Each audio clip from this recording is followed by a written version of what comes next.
सोचिए, एग्जाम से एक रात पहले आप किताबों के ढेर में बैठे हैं, आंखें लाल हैं, कॉफी का कप खाली हो चुका है और घड़ी रात के 2 बजा रही है। आपको लगता है कि जितना ज़्यादा जागेंगे उतने ज़्यादा नंबर आएंगे। लेकिन रुकिए, क्या हो अगर यही रात भर की पढ़ाई आपके रिजल्ट का गणित बिगाड़ दे? जी हाँ, क्या सच में नींद समय की बर्बादी है या यही आपकी असली ताकत है? आज हम उसी सच के पर्दा उठाएंगे जो हर स्टूडेंट को जानना जरूरी है। नमस्कार, मैं दिव्या और आप देख रहे हैं CGNN लाइव। बोर्ड परीक्षाओं की तारीखें जैसे ही पास आती है, छात्रों के बीच एक अनकही रेस शुरू हो जाती है। कौन ज्यादा देर तक जाग कर पढ़ सकता है? खासकर इस साल CBSE और CGBSE की परीक्षाएं फरवरी से शुरू हो रही हैं। ऐसे में दबाव और भी बढ़ गया है।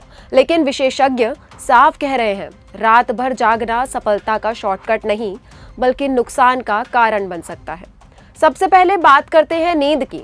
हम अक्सर सोचते हैं कि सोने में समय बर्बाद होता है, लेकिन सच्चाई इसके उलट है। जब हम सोते हैं तब हमारा दिमाग आराम नहीं करता बल्कि वह दिन भर पढ़ी गई जानकारी को व्यवस्थित करता है। आसान भाषा में समझे तो नींद आपके दिमाग का सेव बटन है।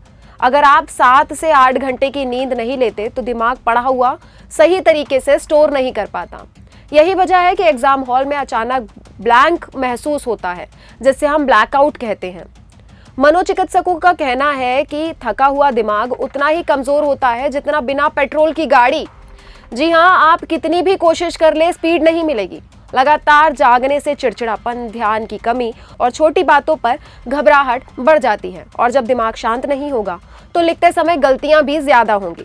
अब बात करते हैं खान पान की, क्योंकि परीक्षा के दिनों में कई छात्र खाना छोड़ देते हैं या फिर जंक फूड खाकर काम चला लेते हैं। तला भुना मसालेदार खाना शरीर को भारी बनाता है और नींद व सुस्ती लाता है। तो हल्का और सुपाच्य भोजन लें। दाल, हरी सब्जियां, रोटी, चावल जैसे सामान्य घरेलू भोजन सबसे बेहतर होते हैं। दिमाग के लिए कुछ खास चीजें भी फायदेमंद है। भीगे हुए बादाम, अखरोट और अलसी के बीज याददाश्त को मजबूत करने में मदद करते हैं। ये कोई जादू नहीं बल्कि पोषण का असर है। इनमें मौजूदा अच्छे फैट और विटामिन दिमाग को ऊर्जा देते हैं। हाइड्रेशन यानी पानी पीना भी उतना ही जरूरी है। शरीर में पानी की कमी होने पर सिर दर्द, थकान और ध्यान भटकने जैसी समस्याएं बढ़ती हैं। दिन भर में कम से कम 8 से 10 ग्लास पानी जरूर पिएं। नारियल पानी या ताजे फलों का रस भी मददगार हो सकता है। एक और बड़ी गलती जो छात्र करते हैं वह है बार बार चाय या कॉफी पीना। उन्हें लगता है कि इससे नींद आएगी नहीं और वे ज्यादा पढ़ पाएंगे, लेकिन ज्यादा कैफीन नींद के चक्र को बिगाड़ देती है। नतीजा, अगले दिन दिमाग सुस्त और शरीर थका हुआ। याद रखिए, परीक्षा सिर्फ ज्ञान की नहीं, संतुलन की भी परीक्षा है।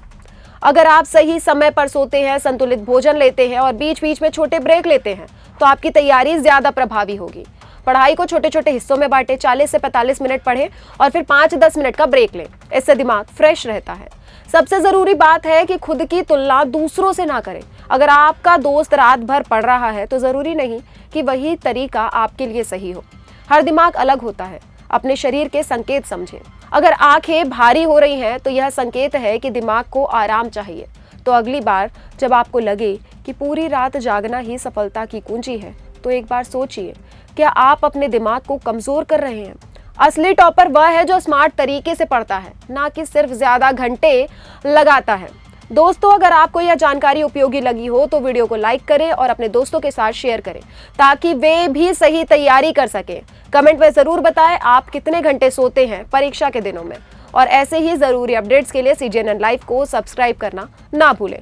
फिर मिलेंगे किसी नई जानकारी के साथ, तब तक के लिए धन्यवाद।